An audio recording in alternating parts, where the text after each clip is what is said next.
Hello guys, welcome to our channel. இன்றைக்கி என்ன recipe பார்க்க போகிறோம் அப்படின்னா, அவல் வச்சு சிம்பிளாக ஒரு மிக்சர் தான் எப்படி செய்யுதுன்னு பார்த்துடலாம் வாங்க. 1 கப் அவல் எடுத்திருக்கேன், ஒரு 4-5 பல் பூண்டு தட்டி வச்சுருக்கேன், வேர்க்கடலை, பொட்டுக்கடலை, கருவேப்பிலை, பெருங்காயத்தூள், மிளகாத்தூள், கரம் மசாலா, சால்ட்டு. இப்போ ஸ்டவ் ஆன் பண்ணி ஒரு கடாய் வச்சுக்கோங்க. கடாயில் நம்ம 1 டேபிள் ஸ்பூன் எண்ணெய் போதும். எண்ணெய் ஊற்றிட்டு வேர்க்கடலை, பொட்டுக்கடலை, பூண்டு எல்லாமே நல்லா மிக்ஸ் பண்ணி விட்டுக்கோங்க. நல்லா சூடு இறந்ததுக்கப்புறமா 1 சிட்டிகை பெருங்காயத்தூள், நான் கருவேப்பிலை ட்ரையாக இருக்கிறதே என்கிட்ட இருந்துச்சு, நான் அதை ஆட் பண்ணிக்கிறேன். போட்டுட்டு இதே மாதிரி நல்லா மிக்ஸ் பண்ணி எடுத்துக்கோங்க. இப்போ நான் 1 பிஞ்ச் மஞ்சத்தூள் சேர்த்துக்கிறேன். மஞ்சத்தூள் எல்லாம் நல்லா மிக்ஸ் ஆகி வரட்டும். இதுக்கப்புறம் நல்லா வறுந்ததுக்கப்புறமா மிளகாத்தூள், உப்பு, கரம் மசாலா நம்ம எடுத்து வச்சதை எண்ணெயில் போட்டு நல்லா மிக்ஸ் பண்ணிக்கோங்க.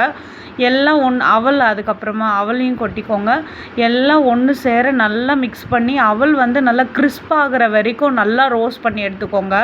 இந்த மிக்சர் டேஸ்ட் நம்ம கடையில் செய்கிற மாதிரியே இருக்கும். எதையும் பொரிக்காமல் வறுக்காமல் இதே மாதிரியே செஞ்சு நம்ம வீட்டில் என்ஜாய் பண்ணலாம். ரொம்ப ரொம்ப டேஸ்ட்டு கடையில் செய்கிற மிக்சர் மாதிரியே இருக்கும்.